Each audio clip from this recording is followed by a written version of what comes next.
Hi there and welcome to part 5 of Immunity and Growing Your Own. So here in the UK there seems to be a slight feeling of optimism that we may soon hear that we'll be let out soon back into the big wide world, although with death rates remaining so high, most of us still are at risk of catching this virus. It's good to hear people have had more time to cook and cook from scratch, and I know in some places there have been supermarket shortages of things like eggs and flour. The majority of vitamins and minerals come from what we eat, unless we take a food supplement, that is. In terms of growing your own, if your fruit and vegetable ingredients are truly fresh, or they're frozen at the point of harvest, they should keep their nutrient content up until the point that you use them in the kitchen. Today I'll be focusing on zinc. Zinc contributes to the normal function of the immune system and it protects cells from oxidative stress.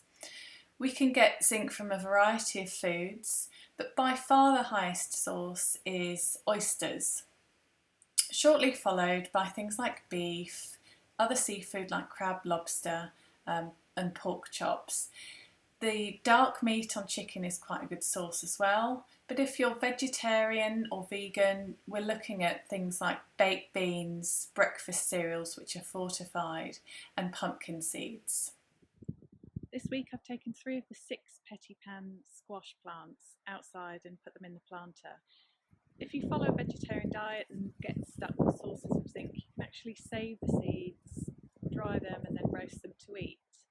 Squash seeds are a fairly good source of zinc, just not quite as good as actual pumpkin seeds, although of course pumpkins are a type of squash. There are currently 10 clinical trials taking place to test the effect of zinc supplementation on the prevention of COVID-19 and the treatment of COVID-19. Trials with zinc are taking place across Africa, the Middle East, USA, Turkey, France and the UK. An interesting trial in Tunisia are looking at whether using an anti-malarial drug with or without 15 milligrams of zinc per day affects the contraction rate of COVID-19 in their military health workers.